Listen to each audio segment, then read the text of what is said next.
Did you know that beneath the ski resorts and vacation homes of Mammoth Lakes, California, a supervolcano stirs?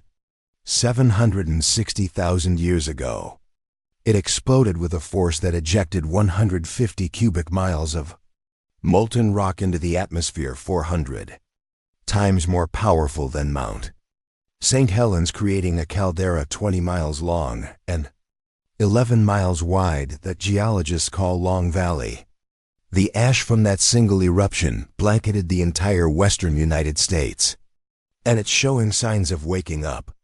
That if you stand at the lowest point in North America, you can look up and see the highest peak in the contiguous United States, just 84.6 miles away, a vertical drop of nearly 15,000 feet, almost twice the depth of the Grand Canyon compressed into the space of a short road trip.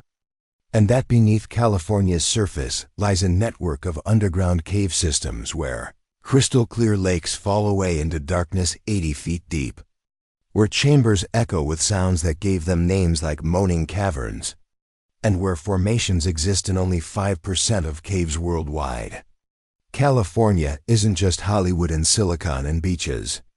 It's a land where the Earth's crust is being actively torn apart, where ancient volcanic violence sleeps beneath modern cities, and where the ground itself hides worlds most people will never see.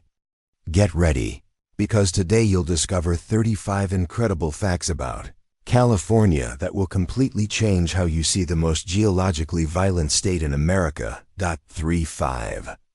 The supervolcano beneath the ski resort, Long Valley Caldera, doesn't look threatening from the surface.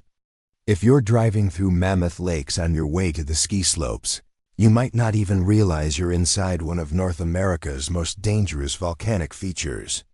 But the numbers tell a different story. When Long Valley erupted 760,000 years ago, it created a volcanic winter that likely affected global climate patterns. The eruption was 2,000 times larger than the 1980 Mount St. Helens event. To put that in perspective, Mount St. Helens ejected 0.3 cubic miles of material. Long Valley ejected 150 cubic miles.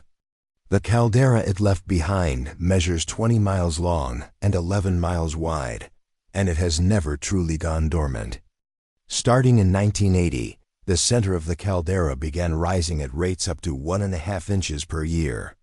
Earthquake swarms became regular occurrences. In the Horseshoe Lake area, trees began dying in clusters as volcanic carbon dioxide seeped up through the soil, suffocating their roots.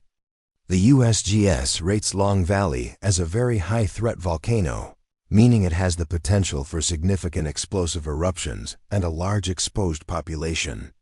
Geographically, this makes no sense for a vacation destination. But there it is. You can book a cabin, rent skis, and sleep directly on top of one of the most closely monitored supervolcanoes in the world. The ground is rising. The earthquakes continue. And nobody's leaving Point 34, the impossible elevation contrast. Mount Whitney stands at 14,505 feet above sea level, piercing the Sierra Nevada sky as the highest peak in the contiguous United States. Badwater Basin in Death Valley sits at 282 feet below sea level, the lowest point in North America. The distance between them? Exactly 84.6 miles. This isn't just a geographical curiosity. It's a compression of extremes that shouldn't exist in such proximity. To experience both in a single day, you would descend nearly 3 miles of elevation change, passing through 5 distinct life zones from alpine tundra where only lichens survive, down through conifer forests, oak woodlands, chaparral, and finally into a salt flat where summer ground temperatures can exceed 200 degrees Fahrenheit. The vertical relief is greater than the depth of the Grand Canyon, yet you can see one from the other on clear days. This juxtaposition exists because California sits at the boundary of tectonic violence. The Sierra Nevada is still rising, pushed upward by forces deep in the mantle, while Death Valley is actively sinking, pulled apart by extensional forces as the basin and range province stretches the Earth's crust. Geologically, California is being torn in opposite directions simultaneously. What you're looking at when you stand at Badwater and gaze toward Whitney isn't just scenery. It's tectonics in motion. The Earth doesn't care about your sense of scale. 33. The volcano nobody talks about. When people think of California volcanoes, they think of Mount Shasta or Lassen Peak. They don't think about Medicine Lake volcano. And that's a mistake. Medicine Lake is the most voluminous volcano in the entire Cascade Range, measuring 1,200 square miles at its base and containing over 200 cubic miles of volcanic rock. It doesn't have the classic cone shape that makes volcanoes photogenic. Instead, it's a massive shield volcano, broad and low, which means its eruptions tend to be effusive rather than explosive slow rivers of lava, rather than dramatic ash clouds. But here's what makes it unusual. Instead of having one large magma chamber like most volcanoes, Medicine Lake has multiple small magma chambers scattered beneath its surface, which means it can erupt from different vents at unpredictable locations. The most recent eruption occurred approximately 1,000 years ago at Glass Mountain, where rhyolitic lava created massive obsidian flows. Native Americans traveled hundreds of miles to collect this volcanic glass for tools and trade. Today, the volcano is considered dormant, but not extinct. The USGS lists it as a moderate threat, which sounds reassuring until you realize that's based primarily on its remote location, not its potential for violence. Medicine Lake could erupt again tomorrow, and most Californians wouldn't even know it existed until the news helicopters arrived. Hidden in plain sight, massive and patient. Waiting, 32,700 caves you can walk through. Lava Beds National Monument, near the Oregon border, contains more than 700 lava tube caves formed by ancient flows from Medicine Lake volcano. These aren't small crawl spaces. Some tubes stretch for miles with ceilings high enough to stand upright, and floors smooth enough to walk without technical equipment. The tubes formed when lava flows developed a solid crust on top while molten rock continued flowing beneath, eventually draining away and leaving behind hollow tunnels. What makes lava beds extraordinary is accessibility. Most cave systems require permits, guides, or specialized gear. Here, you can grab a flashlight, descend a steel ladder, and walk into the earth on your own. Skull Cave contains a year-round ice floor, even in summer, because cold air sinks and becomes trapped in the lower chamber. Catacombs Cave twists through multiple levels like a natural maze. Golden Dome has bacterial mats on its ceiling that shimmer in flashlight beams. But these caves also carry history darker than their interiors. During the Modoc War of 1872 to 1873, Captain Jack and his band of Modoc warriors used these lava tubes as defensive positions, holding off U.S. Army forces for months in one of the most expensive Indian wars in American history. The stone walls absorbed bullets. The tunnels provided escape routes. And when you walk through them now, running your hand along the basalt, you're touching both geological violence and human violence frozen in the same rock. 31. The cave with the 80-foot lake, California Cavern, located in the Sierra Nevada foothills near San Andreas, is the longest cave system in California at approximately 2.5 miles of surveyed passages. But length isn't what makes it haunting. It's the water.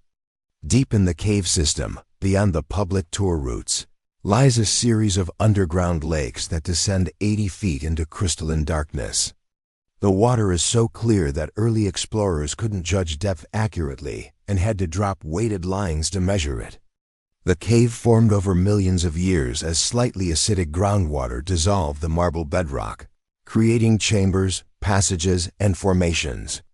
Stalactites hang like stone icicles. Flowstone cascades down walls in frozen waterfalls. And in the deepest sections, the silence is absolute, no sound but your own breathing and the occasional drip of water. adding another microscopic layer to formations that have been growing since before humans walked the continent. This isn't just a cave. It's a cathedral carved by chemistry and time.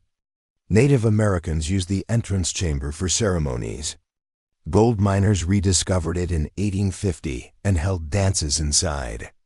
Modern spelunkers continue mapping new passages.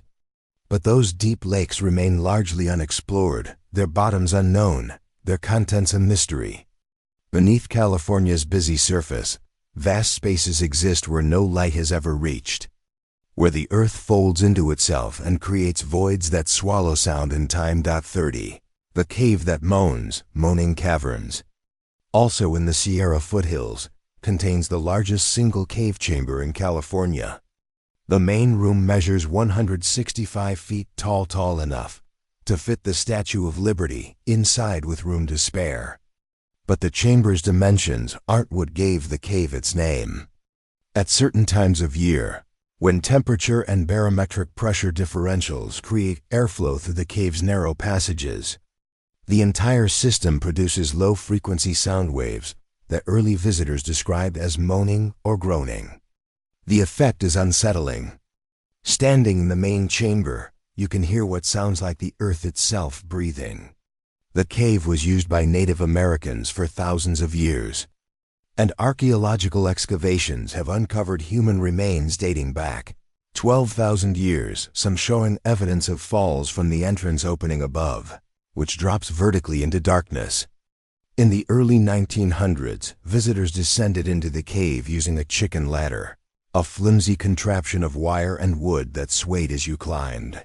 Today, a steel spiral staircase winds down through the entrance shaft, and rappelling tours let you descend the way the first explorers did, dangling on rope in open air above the chamber floor. The formations are massive flowstone walls, stalactites the size of tree trunks, and in the deepest sections, breakdown piles where ancient ceilings collapsed into rubble. This completely changes how you think about solid ground. Beneath your feet, emptiness. Above your head, stone held up by nothing but its own compression. And sometimes, if conditions align, the mountain sings. 29, the Cave of Impossible Crystals, Black Chasm Cavern, discovered in 1854 during the gold rush, hides something rare. The cave is modest in size compared to California's other show caves, but its formations are extraordinary. Specifically, its halictites. Halictites are cave formations that defy gravity, growing in twisted, curved, and spiraling shapes that seem to ignore the usual rules of stalactite formation. They form when hydrostatic pressure forces calcite-laden water through tiny pores in the rock, creating growths that extend in seemingly random directions. They look alien, like crystals from another planet, translucent spikes and curls jutting from walls and ceilings at impossible angles. Here's the key detail. Halictites appear in only 5% of caves worldwide. Most caves don't have the precise combination of geology, hydrology, and mineral content required to form them. Black Chasm has entire chambers filled with them, delicate structures that took tens of thousands of years to grow and could be destroyed by a single careless touch. The cave also contains rare cave coral, another formation found in only a fraction of cave systems. When you descend the steel walkways and see these structures by lamplight, you're looking at geological art that exists almost nowhere else, created by processes so slow they're effectively invisible. One drop of water, one microscopic layer of calcite at a time, over centuries that compress into formations you can observe in minutes. The Earth builds slowly. We destroy quickly. 28, the hottest place on Earth, Death Valley holds the record for the highest reliably recorded air temperature on Earth, 134 degrees Fahrenheit. Measured at Furnace Creek on July 10, 1913. That record has stood for over a century. But air temperature is only part of the story. Ground temperatures in Death Valley regularly exceed 200 degrees Fahrenheit in summer. The valley acts as a convection oven because of its geography. It's the lowest point in North America, at 282 feet below sea level, surrounded by mountains that trap heat and prevent air circulation. Hot air descends and compresses, which raises its temperature further. Reflected heat from the valley floor adds to the effect. The result is a place where exposed skin can burn in minutes, where vehicle tires can melt into the asphalt, and where the landscape shimmers in heat waves that distort vision. The native Timbisha Shoshone people lived here for over 1,000 years, adapting their lifestyle to the extremes, traveling at night, seeking shade during the day, and utilizing springs and oases invisible to outsiders. American pioneers who attempted to cross Death Valley during the gold rush often didn't survive. The valley earned its name in 1849, when a group of emigrants became stranded and at least one died trying to find a way out. Today, tourists visit in air-conditioned cars, step out for photos, and retreat quickly. But the heat is still dangerous. Every year, visitors underestimate it and require rescue. Death Valley doesn't forgive mistakes. It simply waits for you to make one, and then it takes what it wants. 27. The fish that survives the impossible. In a small pool in Death Valley called Devil's Hole, a single species of fish clings to existence. The Devil's Hole pupfish lives in water that averages 93 degrees Fahrenheit, which is near the upper thermal tolerance for most fish species. The pool measures roughly 10 by 20 feet at the surface, though it connects to a larger submerged cavern system that extends at least 500 feet deep.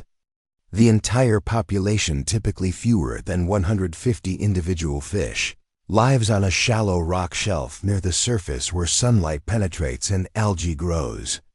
This is the only place on Earth where this species exists. Not the only place it thrives. The only place it exists. Period.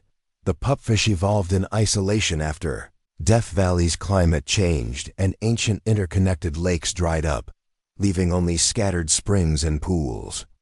Each population adapted to its specific environment, and the Devil's Hole population became genetically distinct. In 1976, the Supreme Court ruled that groundwater pumping that threatened to lower the water level in Devil's Hole had to stop, making Devil's Hole pupfish one of the first species to receive legal protection for its habitat at the highest level.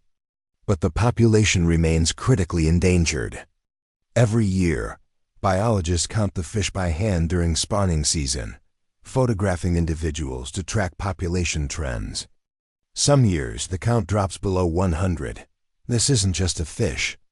It's a biological miracle surviving in conditions that should be lethal, in a space so small you could swim across it in seconds. Fragile beyond measure. Resilient beyond logic. 26. The most extensive mud caves on Earth. Arroyo Tapiado, in the Anza Borrego Desert, contains the most extensive mud cave system in the world. These aren't lava tubes or limestone caves. They're channels carved through sedimentary mudstone by ancient water flows. The walls are smooth, sometimes carved into flowing shapes by currents that existed millions of years ago. Some passages are tall enough to walk through. Others require crawling. And new caves continue to be discovered. The system includes at least 20 to 30 distinct caves, many not yet fully mapped. The formations inside are bizarre. Because mudstone is softer than limestone or granite, the caves change shape over time. Sections collapse and reform. Flash floods can carve new passages overnight or fill existing ones with debris.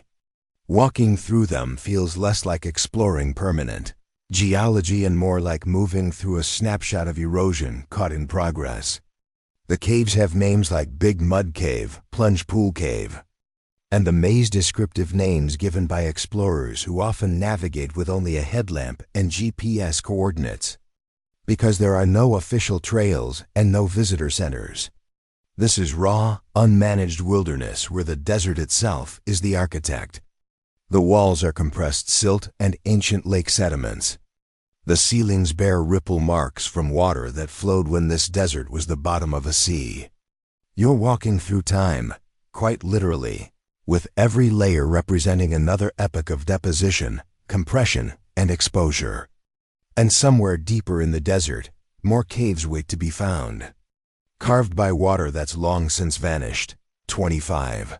The underground gardens dug by one man.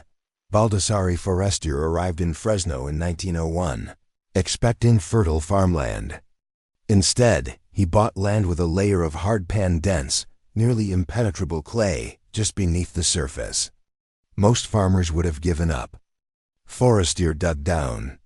Over the next 40 years, working alone, using hand tools and a wheelbarrow, he excavated more than 10 acres of underground ruins, courtyards, and passageways. He planted fruit trees in sunken courtyards so their roots could reach soil beneath the hardpan while their canopies received sunlight from above. He carved bedrooms, a chapel, a fish pond, and even an auto tunnel wide enough to drive his Model T through. The temperature underground stays cool year-round, a natural air conditioning system in the blazing Central Valley heat. Forestier never used blueprints or formal plans. He simply dug room by room, following his vision. The spaces have vaulted ceilings, skylights carved through the bedrock, and passageways connecting sections like an underground maze. He lived there for decades, gave occasional tours to curious neighbors, and died in 1946 before completing his vision. Today, Forestier Underground Gardens operates as a historical site, preserved exactly as he left it. Walking through the rooms, you realize you're seeing the work of pure obsession, not madness, but determination so intense it reshaped the land itself. One man, one wheelbarrow, one shovel at a time, carving a subterranean world because the surface wouldn't cooperate. California rewards stubbornness, sometimes. 24. The volcanic glass that built trade routes, obsidian. Volcanic glass formed when lava cools so rapidly that crystals don't have time to form, is found throughout California's volcanic regions. The Mammoth Lakes area and Mount Shasta vicinity contain extensive obsidian flows where rhyolitic lava cooled into sharp, black glass. Native American tribes traveled hundreds of miles to collect it, because obsidian fractures into edges sharper than modern surgical steel. Arrowheads, knives, and scrapers made from California obsidian have been found as far east as the Mississippi River and as far south as Mexico, evidence of continent-spanning trade networks. Each obsidian source has a unique chemical signature trace, elements that vary depending on the exact composition of the magma, which means archaeologists can analyze an arrowhead found in Ohio and determine it came from a specific flow near Mono Lake, California. This completely changes how we think about pre-Columbian trade. These weren't isolated tribes. They were part of exchange networks that moved goods across thousands of miles, with California obsidian serving as a form of currency. Today, you can still find obsidian fragments weathering out of volcanic deposits, glittering black against the soil. Some flows are so extensive you can walk across fields of it, crunching under your boots like broken glass. It's sharp enough to cut skin if you're careless. And every shard is a reminder that volcanoes don't just destroy. They create. They provide. And people have been harvesting their gifts for 10,000 years. 23. The elk that came back from 8 animals. In 1874, a single pair of Thule elk was discovered on a ranch near Bakersfield. Just 2 animals. That was it. The entire surviving population of a species that once numbered around 500,000 across California's Central Valley. Before European settlement, Thule elk herds darkened the grasslands, their migrations rivaling the scale of Great Plains bison. But during the gold rush and the agricultural transformation that followed, they were hunted relentlessly for meat and hides. By the 1870s, everyone assumed they were extinct. Then rancher Henry Miller found those 2 elk on his property and protected them.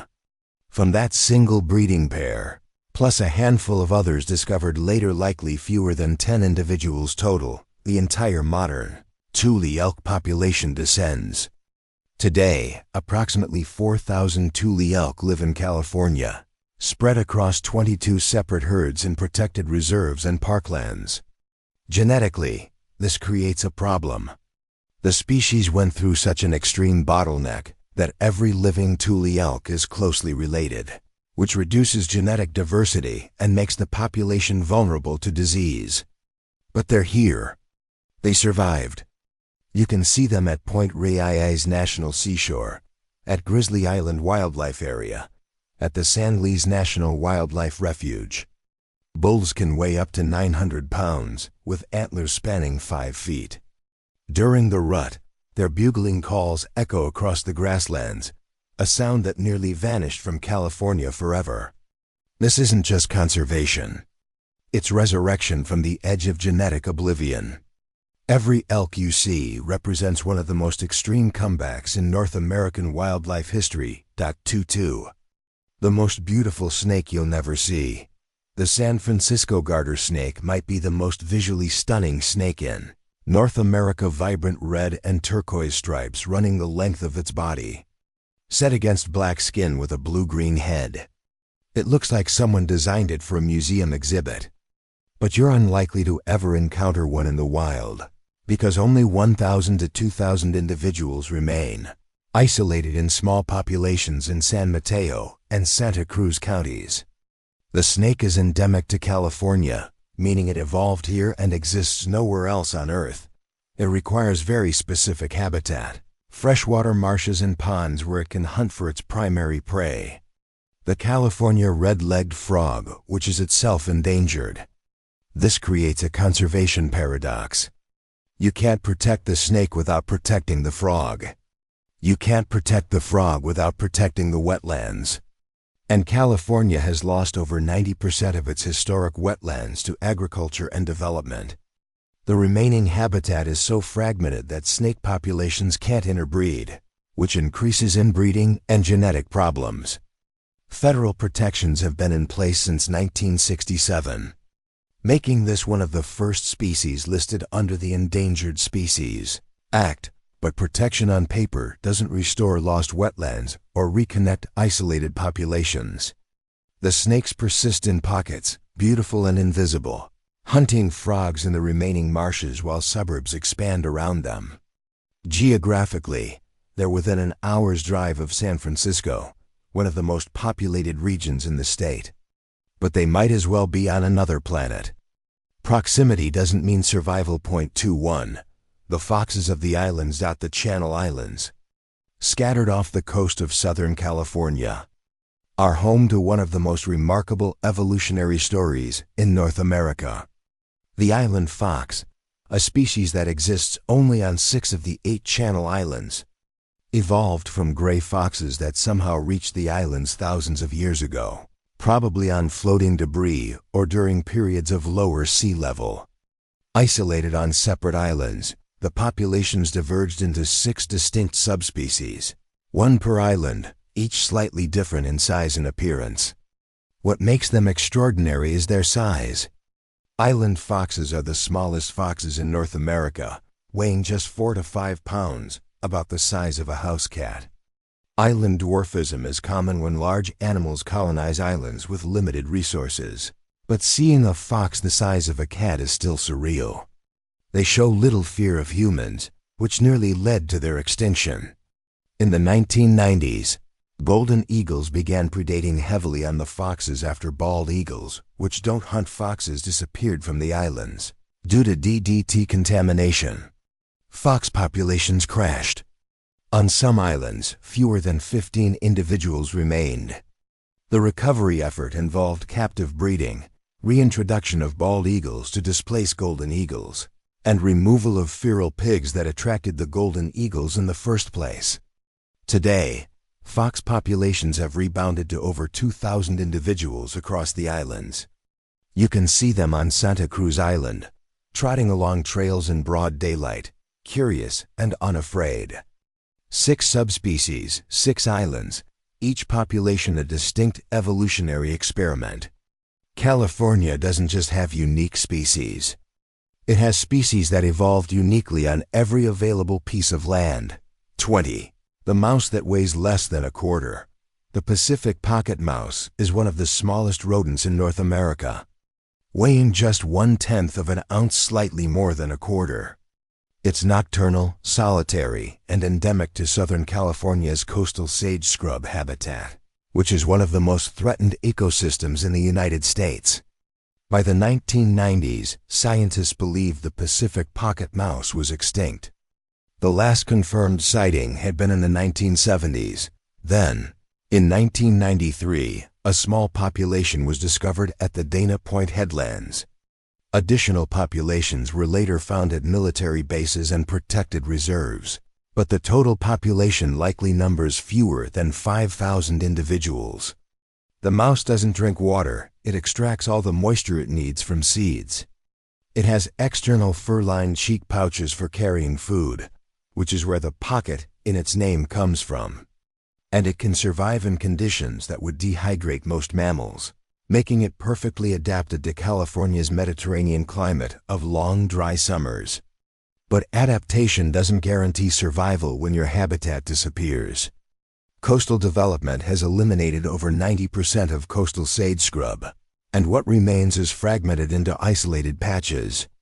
The mouse populations can't migrate between fragments, which means each group is vulnerable to localized extinction from fire, disease, or predation. This isn't just a mouse. It's a specialist species that evolved to thrive in one specific habitat. And when that habitat shrinks, there's nowhere else to go. You can adapt perfectly to your environment and still vanish if the environment itself is erased. 19. The salamander that stopped a freeway. The Santa Cruz long-toed salamander is a small amphibian, typically 4 to 6 inches long, with elongated toes that help it navigate soft soil and leaf litter. It's endemic to Santa Cruz and Monterey counties, living in coastal scrub and oak woodland habitats. The salamander spends most of its life underground, emerging only during winter rains to breed in seasonal pools. It was one of the original species listed under the Endangered Species Act in 1967. And its presence has repeatedly influenced land use decisions in one of California's most desirable real estate markets. In some cases, housing developments have been blocked or redesigned because critical salamander habitat would be destroyed. In others, land has been purchased and set aside as preserves. The most famous case involved a proposed freeway extension that would have paved over known salamander breeding sites. After years of legal battles, the route was modified. A freeway, rerouted, because of a salamander most people will never see. This reveals something fundamental about California's biodiversity laws. When a species is listed as endangered, its habitat gains legal protection that can override economic and political pressure. The salamander doesn't know it's protected. It simply emerges during January rains, migrates to vernal pools, lays eggs, and retreats underground again. But that life cycle, repeated for thousands of years, now carries legal weight. The salamander has become a proxy for an entire ecosystem, measuring stick for whether California values its endemic species more than another strip of asphalt. 18. The kangaroo rat that doesn't drink. The giant kangaroo rat, despite its name, weighs only about 5 ounces.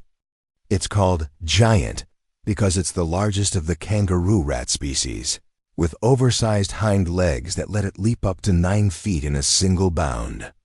It's endemic to California's San Joaquin Valley, living in arid grasslands where summer temperatures exceed 100 degrees Fahrenheit and annual rainfall measures less than 10 inches.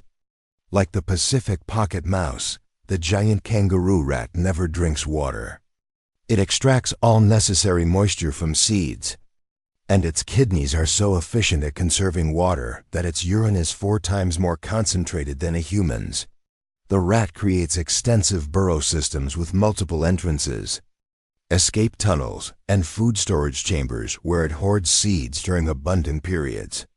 These burrows also provide habitat for burrowing owls, San Joaquin kit foxes, and blunt-nosed leopard lizards, a cascade of species dependent on the engineering work of a 5-ounce rodent. But here's the crisis. The San Joaquin Valley has lost over 95% of its native grassland habitat to agriculture, making it one of the most altered landscapes in California. The giant kangaroo rat is listed as endangered, with fragmented populations clinging to remaining patches of native habitat. Some populations are so isolated they haven't exchanged genes with other groups for decades. And every year, the remaining habitat shrinks further as agriculture and development continue. This completely changes how you think about farmland. That field of almonds you drive past, it used to be kangaroo rat habitat. That vineyard? Same. California feeds the nation and the world. But the cost is measured in species that evolved here over millennia and are now compressed into refuges, too small to sustain them long-term. 17. The millipede that glows in the dark and bleeds cyanide. Motixia is a genus of millipedes found only in the Sierra Nevada foothills and Southern California mountain ranges. They're unremarkable during the day, dark, small, slow-moving. But at night, they glow. Bioluminescence in millipedes is rare, and Motixia species are among the few terrestrial arthropods that produce light. Scientists hypothesize the glow serves as a warning signal to predators, because Motixia millipedes also produce hydrogen cyanide as a chemical defense. Touch one, and it exudes a toxic secretion from glands along its body. Eat one, and you're ingesting cyanide. The bioluminescence essentially advertises this toxicity, a glowing, "Don't eat me" sign visible to nocturnal predators like shrews and mice. The light is faint, requiring dark-adapted eyes to see clearly, but once you know what to look for, you can find them on warm summer nights, glowing faintly as they crawl across leaf litter and soil. They're endemic to California, found nowhere else, which raises an evolutionary question. Why would bioluminescence evolve independently in millipedes in this specific region? The answer likely involves California's unique mix of predators, climate, and habitat. The millipedes are part of the larger story of California endemism, species that evolved here because the geography created isolated pockets where unique traits could develop. But knowing they exist and protecting them are different challenges. Most people have no idea California has glowing millipedes. They're not charismatic megafauna. They're tiny arthropods that secrete poison. Yet they represent California's biodiversity just as much as condors or mountain lions. The state's uniqueness extends all the way down to the invertebrates. Glowing in the dark. 16. The ghost town with a curse. Bodie, in the eastern Sierra Nevada, is one of the most famous ghost towns in America. At its peak between 1876 and 1882, Bodie's population reached approximately 10,000 people, with 65 saloons, numerous brothels, gambling halls, and a reputation for lawlessness that made it infamous across the West. The town produced over $30 million worth of gold, hundreds of millions in today's currency. Winters were brutal, with snowdrifts burying buildings and temperatures dropping well below zero. Summers were dusty and hot. Violence was common. One minister famously wrote that Bodie was a sea of sin, lashed by the tempests of lust and passion. Then the gold ran out. By the 1910s, most residents had left. A fire in 1932 destroyed much of what remained. By 1940, Bodie was essentially abandoned. Today, it exists in a state of arrested decay, a California State Historic Park preserved exactly as it was left, with weathered buildings, rusting equipment, and personal items still inside homes. You can peer through windows and see dishes on tables, bottles on shelves, furniture in rooms. It's as if everyone simply walked away. And according to local legend, they left a curse behind. The Curse of Bodie claims that anyone who removes anything from the town, a nail, a bottle, a piece of wood, will be plagued by bad luck until the item is returned. Park rangers receive packages regularly from people mailing back objects they took, accompanied by letters describing financial disasters, illnesses, and accidents they attribute to the curse. Rationally, it's superstition. But the packages keep arriving. Bodhi stands frozen, haunted not just by history, but by the psychological weight of a place where thousands of people pursued greed and found mostly dust. The buildings will eventually collapse. The desert will reclaim it. And the gold that drew 10,000 people to this remote valley is long gone, leaving only the shells of their ambition. 15 nearly 300 vanished towns. Bodhi isn't unique. California has approximately 300 ghost towns scattered across its landscape, most of them remnants of the gold rush era. Some are well preserved like Bodhi or Calico. Others are nothing but foundations and tailings piles. Many have been completely reclaimed by vegetation, with only faint traces visible to those who know where to look. Each one represents a boom and bust cycle compressed into a few years or decades. Gold is discovered. A town explodes into existence. Thousands arrive. The gold runs out. The town dies. What remains is a snapshot of aspirations that collapsed. In the Sierra foothills, you can find towns like Volcano, Fiddletown, and rough and ready places with populations that swelled into the thousands and then contracted to dozens or zero. In the Mojave Desert, silver and borax mining created towns that lasted even shorter periods. Some lasted less than a decade. These weren't sustainable communities. They were extraction sites. The moment the resource was exhausted, the reason to stay vanished.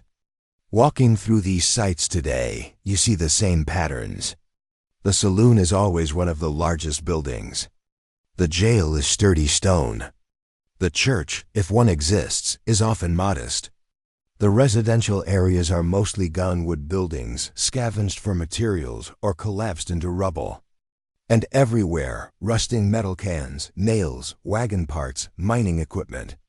The human presence was intense but brief. Nature is patient. This isn't just California history. It's a preview of any settlement built on finite resources. When the resource disappears, so does the town. The desert and the forest don't care about your ambitions. 14. The year 300,000 people arrived. The California gold rush peaked in 1852. 3 years after the initial discovery of gold at Sutter's Mill in 1848.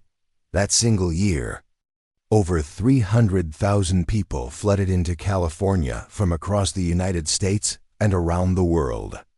To put that in perspective, California's non-native population before the gold rush was approximately 14,000. Within 5 years, it exceeded 300,000. This was one of the largest and fastest mass migrations in human history. Ships arrived daily at San Francisco, and their crews often deserted immediately to head for the gold fields, leaving hundreds of vessels abandoned in the harbor. Some were converted into hotels, warehouses, and saloons, physically incorporated into the growing city. The overland routes, the California Trail, the southern routes through Mexico, became highways of desperation. Thousands died en route from disease, dehydration, violence, and accidents. Those who arrived found a landscape already picked over. The easy surface gold was gone by 1850. What remained required industrial mining, operations hydraulic mining that blasted hillsides with water cannons, hard rock mining that tunneled deep underground, and dredging that tore up riverbeds. The environmental destruction was catastrophic. Mercury used to extract gold from ore-contaminated rivers and soil, a legacy that persists today. Native American populations, already devastated by Spanish colonization, were further decimated by violence and displacement as miners invaded traditional territories.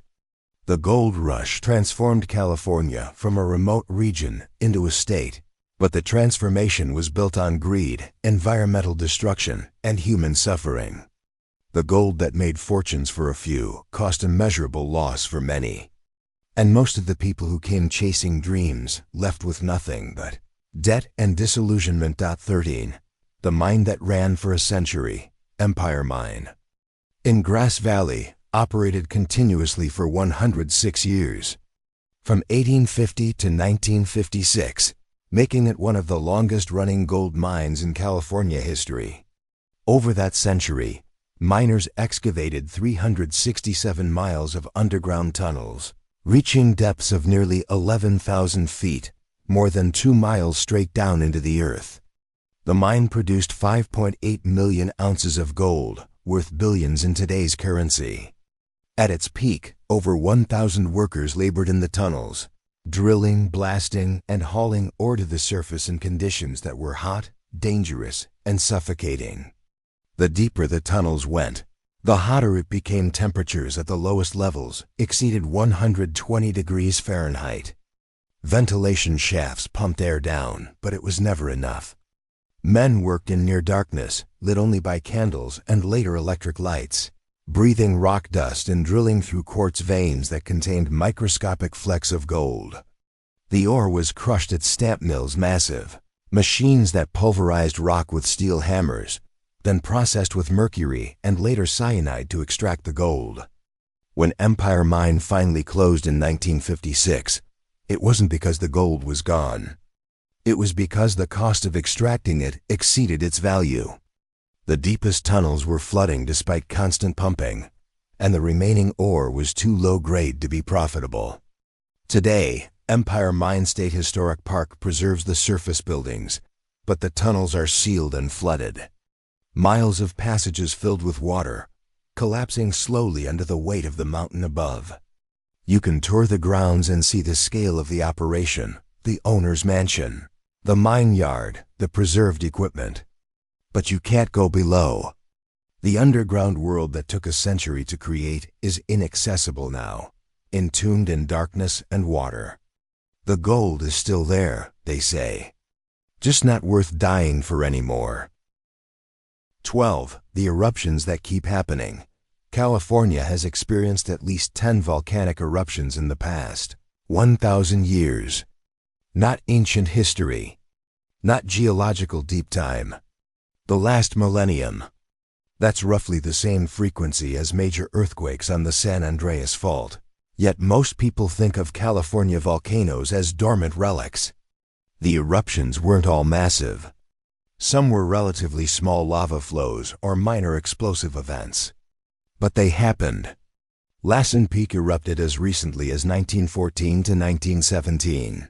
With a series of explosions that sent ash across the region and created a devastating mud flow. The Mono Lake volcanic field, just south of Mono Lake, erupted approximately 300 years ago within the time frame of early European contact with California. Indigenous accounts from the region describe mountains breathing fire, which aligns with the geological evidence.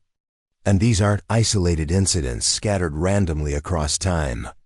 They're part of an ongoing pattern of volcanic activity driven by the same tectonic forces that built the Sierra Nevada and continue tearing California's crust apart.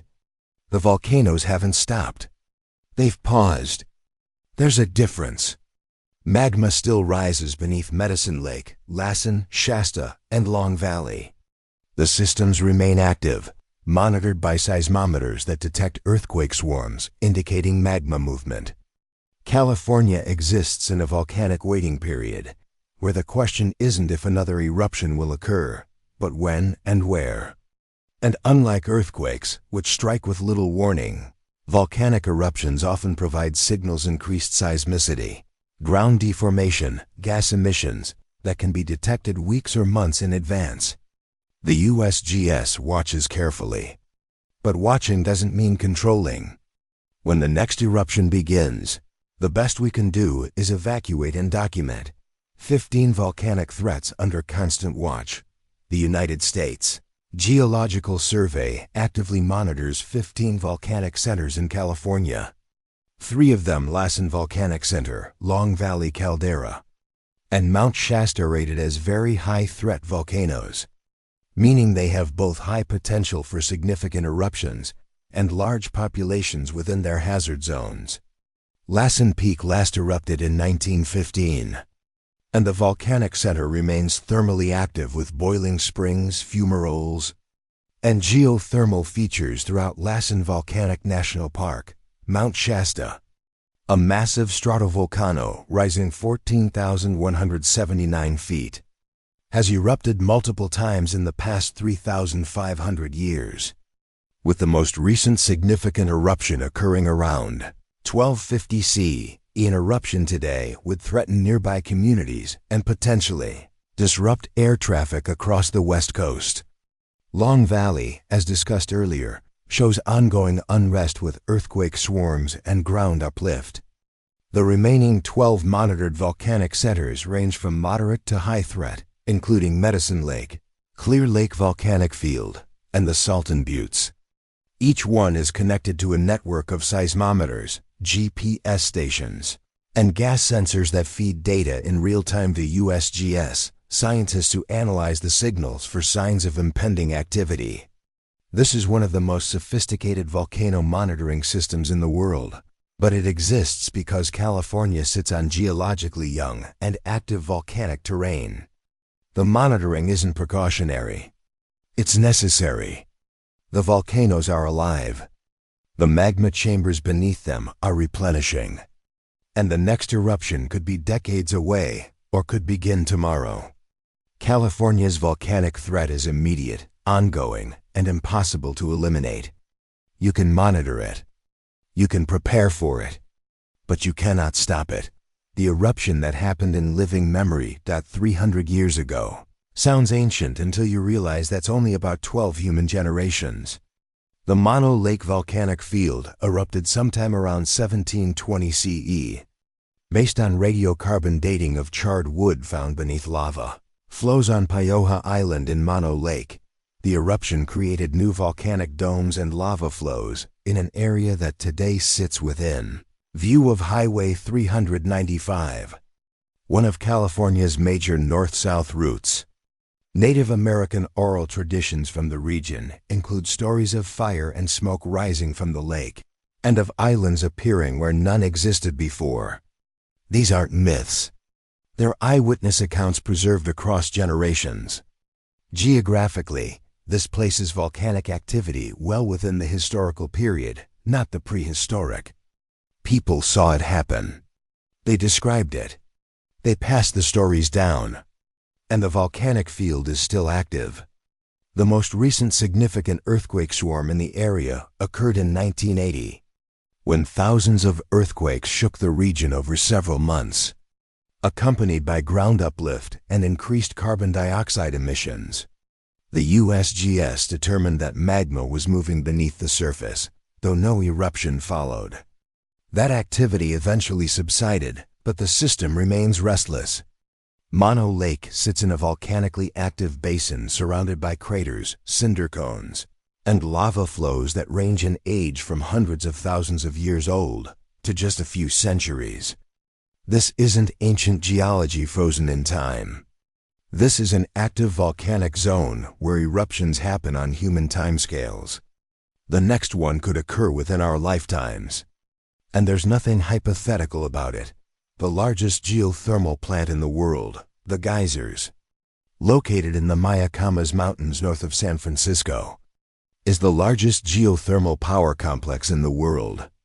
It consists of 22 geothermal power plants that generate approximately 1,500 megawatts of electricity, enough to power nearly 1 million homes.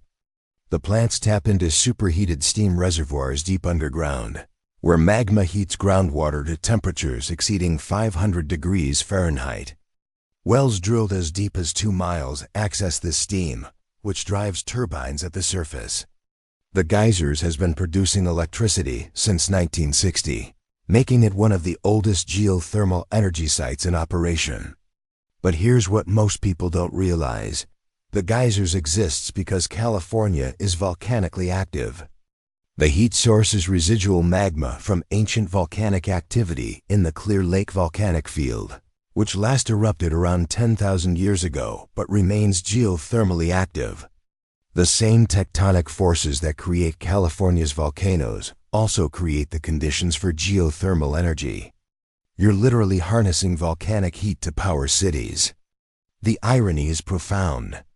California's greatest geological threat, its volcanic activity, is also a renewable energy resource. The steam that could one day blast through the surface in an eruption is, for now, being channeled through pipes and turbines.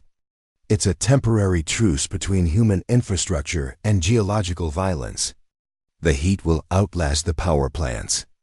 Long after the turbines rust and the wells collapse, the magma will still be there, patient and indifferent, waiting for the next phase of its cycle. Energy isn't created or destroyed. It just changes form. And California's volcanic energy is simply waiting for its next expression. Rocks older than most of North America. California's oldest rocks, found in the San Gabriel Mountains, San Bernardino Mountains, and Mojave Desert, date back approximately 1.8 billion years. These Precambrian metamorphic rocks formed during a period when life on Earth consisted only of single-celled organisms, when the continents were arranged in configurations that bear no resemblance to the modern world, and when the atmosphere contained almost no oxygen. To put that age in perspective, these rocks are older than most of the fossils in the fossil record. They predate complex life by over 1 billion years. They were already ancient when the first animals evolved in the oceans. The rocks are nascent schist, metamorphosed so thoroughly by heat and pressure that their original forms are unrecognizable. They've been buried, uplifted, eroded, buried again, and uplifted again in cycles that span hundreds of millions of years. The fact that they're exposed at the surface now means that miles of overlying rock have been stripped away by erosion, revealing layers that were once deep in the crust. When you touch these rocks, you're touching material that predates almost everything you can see in the modern world. They were here before the Sierra Nevada existed, before the Pacific Ocean took its current form, before California was even a concept. And they'll be here long after everything we've built turns to dust. Geological time operates on scales that make human civilization invisible. We exist in a blink. The rocks endure. The fault that tore California open, the San Andreas Fault, formed approximately 29 million years ago, when the Pacific Plate and the North American Plate began sliding past each other in a transform boundary. This wasn't a gradual process. It was a fundamental reorganization of California's tectonic architecture. Before the San Andreas formed, the region was dominated by subduction, with oceanic crust delving beneath the continent and creating volcanic arcs. When the spreading center that separated the Pacific and Farallon plates intersected the subduction zone, the geometry changed. Subduction ceased in that area, and the San Andreas Transform Fault was born. Over the past 29 million years, the fault has displaced rocks and crust by up to 125 miles. Features that were once adjacent are now separated by more than 100 miles of lateral movement. The fault isn't a single fracture. It's a zone of deformation up to 1 mile wide in places, with multiple parallel strands, branches, and subsidiary faults. It extends approximately 800 miles from the Salton Sea in the south to Cape Mendocino in the north. And it's still active. The Pacific Plate moves northwest relative to the North American Plate at an average rate of about 2 inches per year. That movement is mostly locked along the fault, accumulating strain that will eventually release in earthquakes. The longer the interval between earthquakes, the larger the accumulated strain, and the more violent the eventual release. The last major rupture of the southern San Andreas was in 1857. That's over 160 years of strain accumulation. The fault will rupture again. It's not a matter of probability. It's a certainty. California exists on a fracture that's actively tearing the state in 2 directions. The ground beneath your feet is moving, whether you feel it or not. The trees that grow nowhere else. Giant sequoias, the largest trees on Earth by volume, grow naturally in only 75 groves scattered, along a 260-mile stretch of the western Sierra Nevada at elevations between 5,000 and 7,000 feet. Nowhere else on the planet. Not in similar climates. Not in comparable forests. Only here, in this specific band of elevation and geography. Individual trees can exceed 250 feet in height and 30 feet in diameter at the base. The largest living tree, General Sherman in Sequoia National Park, contains approximately 52,500 cubic feet of wood, enough to build dozens of average-sized homes. These trees can live over 3,000 years, which means the oldest living sequoias were already ancient when the Roman Empire fell. They were mature trees when the Great Pyramid of Giza was built, and they've survived because their thick bark is fire-resistant. Their wood contains tannins that resist decay and insects, and their cones require fire to release seeds, an evolutionary adaptation to a fire-dependent ecosystem. But climate change is altering the conditions that allowed sequoias to thrive. The 2020 and 2021 wildfire seasons killed an estimated 13,000 to 19,000. Mature sequoias, up to 14% of the entire mature population, in Asha sequoias. Fires that burned hotter and more intensely than the low-intensity fires sequoias evolved to withstand. Some groves lost more than half their large trees. The trees survived ice ages, droughts, and centuries of logging pressure. They may not survive the rapidly changing climate. Every sequoia you see is a survivor of 3 millennia. And we're watching them die in numbers that would have been unthinkable a generation ago. The planet's largest living organisms confined to one mountain range, facing a threat they didn't evolve to resist. The cave that may never reopen, Crystal Cave. Located in Sequoia National Park, is one of California's most beautiful show caves, featuring marble formations, flowing draperies, and delicate stalactites that took millions of years to form. The cave was discovered in 1918 and has been a popular tourist destination for over a century, with guided tours that lead visitors through illuminated passages showcasing the cave's geological wonders. Then, in 2021, the KMP Complex Fire and the Windy Fire burned through sections of Sequoia National Park, including areas above Crystal Cave. The fires didn't reach the cave entrance directly, but the intense heat and smoke altered the delicate microclimate inside. Post-fire debris flows and erosion changed drainage patterns, potentially affecting the cave's hydrology. The National Park Service closed the cave indefinitely while they assess the damage and determine whether tours can safely resume. As of now, there's no confirmed reopening date. The cave may reopen in 2025, or it may remain closed for years. This is what climate-driven wildfires are doing to California's natural heritage. They're not just burning forests. They're altering ecosystems in ways that cascade through entire systems underground, underwater, into microclimates and hydrological cycles that took millennia to establish. Crystal Cave survived the ice ages. It survived 100 years of tourism.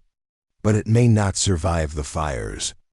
And if it does reopen, it will be changed. Some formations may be damaged.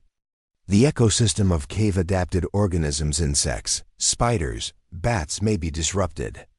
You can restore a forest after a fire. You can't restore a cave formation that took 1 million years to grow. Some damage is permanent. The lava tube you can explore alone, Subway Cave, located in Lassen National Forest near Old Station, is a lava tube approximately 1,300 feet long that you can walk through without a guide, without a permit, without any special equipment beyond a flashlight. It formed around 20,000 years ago when lava from the Hat Creek flow developed a solid crust on top while molten lava continued flowing beneath. When the lava drained, it left behind a hollow tube with smooth walls and a relatively flat floor. The entrance is a collapsed section of the tube's ceiling, creating a natural stairway into the passage. Inside, the temperature stays cool year-round, typically in the 40s Fahrenheit. The walls are basalt, smooth and glassy in places where the lava cooled quickly. Sections of the ceiling have collapsed, creating skylights where sunlight penetrates. Other sections are completely dark, requiring artificial light to navigate. There are no formations like you'd find in limestone caves, no stalactites or stalagmites. Just the raw structure of frozen lava. And it's accessible. You park at a small lot, walk a few hundred feet, and descend into the tube. No reservations. No tours. Just you and the geology. This is rare. Most caves require permits or guided tours to prevent damage and ensure safety. Subway Caves accessibility makes it both a gift and a vulnerability. Thousands of people walk through it every year, and the impact shows graffiti in places, trash occasionally, wear on the most trafficked sections. But it remains open because it's durable. Lava tubes don't have fragile formations to break. They're just empty tunnels carved by fire, offering a glimpse into volcanic processes that shaped California's landscape for millions of years. You're walking through the interior of a lava flow. The walls around you were molten 20,000 years ago. And you can touch them, more unique life than anywhere else. California leads the United States in both biodiversity total, number of species and endemism species that exist nowhere else on Earth. The state is home to approximately 6,500 species of plants, fungi, and animals that are endemic to California. Not native, endemic, meaning they evolved here and are found nowhere else. This concentration of unique life is higher than any other U.S. state, a result of California's geographic diversity, climatic variation, and isolation created by mountain ranges, deserts, and ocean. The state contains deserts, temperate rainforests, alpine tundra, Mediterranean scrublands, coastal ecosystems, and everything in between. Each habitat created selective pressures that drove speciation. Islands, both literal and ecological, allowed populations to diverge. The result is a biological catalog that reads like a museum of evolution: salamanders that evolved in isolated mountain streams, plants that grow only on serpentine soils, fish that adapted to desert springs, insects that specialize on single plant species. But endemism is a double-edged sword. When a species exists in only one place, anything that threatens that place threatens the species' entire existence. There's no backup population, no other habitat to retreat to. California's endemic species are evolutionary marvels and conservation crises simultaneously. Many are already endangered. Some exist in populations of fewer than 100 individuals. Others occupy habitat patches smaller than a city block. This isn't just biodiversity. It's irreplaceable biodiversity.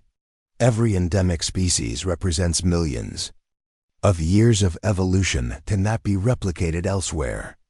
When one goes extinct, it's not just a local loss. It's a global extinction. And California is losing them faster than we can count. The stones that sail across the desert, Racetrack Playa, a dry lakebed in Death Valley, is home to one of California's most persistent mysteries. Scattered across the playa are rocks, some weighing hundreds of pounds, that leave long trails behind them in the cracked mud, as if they've moved across the surface on their own. The trails can extend for hundreds of feet, curving and zigzagging, in patterns that suggest the rocks change direction multiple times. For decades, the phenomenon baffled scientists. The rocks clearly moved, but no one had ever witnessed it happening. Theories ranged from high winds to magnetic fields to pranksters. Then, in 2014, researchers finally documented the process.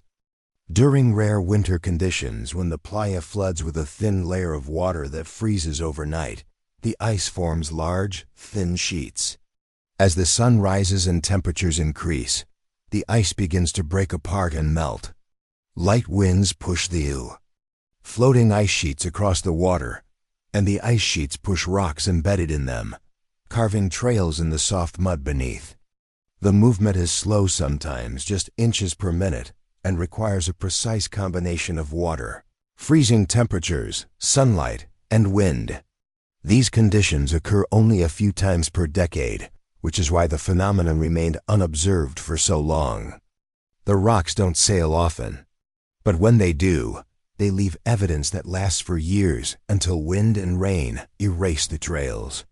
This isn't supernatural. It's just physics operating under rare conditions, but it looks impossible. And that's the point. California contains landscapes where the rules seem suspended, where natural processes create results that defy intuition. The desert floor moves, the rocks travel. And most of the time, no one is watching. The state of impossible life, California, has more living things that exist nowhere else on Earth than any other U.S. state. This isn't just about biodiversity in general, it's about uniqueness. The Thule elk that came back from near extinction. The San Francisco garter snake with its impossibly vibrant colors. The island foxes that evolved separately on 6 different islands. The devil's hole pupfish surviving in 93-degree water. The Pacific pocket mouse weighing less than a quarter. The Santa Cruz long-toed salamander that stopped a freeway. The giant kangaroo rat that never drinks. The bioluminescent millipedes that glow and bleed cyanide. And thousands more plants, insects, fish, reptiles, amphibians, birds, mammals, each one a product of evolution in isolation, adaptation to extreme conditions, or specialization in ecological niches that exist only here. This concentration of endemism is the result of geography. California's mountains create barriers. Its deserts create isolation. Its islands create laboratories of evolution. Its climate zones create gradients of temperature and moisture that allow different species to occupy different elevations, different aspects, different soil types. The state is essentially a continent compressed into 164,000 square miles. And that compression created diversity that rivals entire countries. But this diversity is fragile. Endemic species have no plan B when their habitat is destroyed. They don't relocate. They vanish. California is both the richest and most threatened biodiversity hotspot in the United States. We're watching evolutionary history in real time, species clinging to survival, some recovering, many declining, a few already gone. This is the true California, not the California of Hollywood or tech giants or surf culture. The California of impossible life holding on in the cracks between human ambition and geological violence. This completely changes how you see California. Not as a state of beaches and celebrities, but as a landscape where supervolcanoes sleep beneath ski resorts, where the highest and lowest points in the contiguous United States sit 84 miles apart, where trees that were ancient when Rome fell are dying in fires they didn't evolve to survive, where ghost towns stand as monuments to greed that burned out in a generation, where species exist in populations smaller than a classroom, where rocks sail across desert floors under conditions so rare they occur once a decade, where the Earth's crust is being torn apart in real time, where volcanic eruptions happen on human timescales, where caves hold lakes 80 feet deep and formations that took millions of years to grow. California isn't stable. It's a living geological experiment. The San Andreas Fault is accumulating 160 years of strain. Long Valley Caldera is rising and rumbling. 15 volcanic centers are under constant monitoring. The next earthquake will come. The next eruption will happen. And the species that evolved here, 6,500 of them found nowhere else, are running out of habitat, out of time, out of genetic diversity. That the next time you see California on a map, remember this: you're not just looking at a state. You're looking at one of the most geologically violent, biologically diverse, and ecologically threatened regions on the planet, where underground worlds stretch for miles in darkness, where millipedes glow in forests, where foxes the size of cats evolved on islands, where a single pair of elk became 4,000, where the ground is rising, the faults are locked, the volcanoes are monitored, and the endemic species are clinging to survival in fragments of habitat too small to sustain them forever. California is not what you think it is. It's stranger, more violent, more beautiful, more fragile. And it's happening right now, whether you're paying attention or not. If this changed how you see California, if you'll never look at the state the same way again, you're not alone. The truth is hidden in plain sight. The question is whether we'll protect what remains before the next eruption, the next earthquake, the next fire, or the next extinction erases something that took millions of years to create and can never be replaced.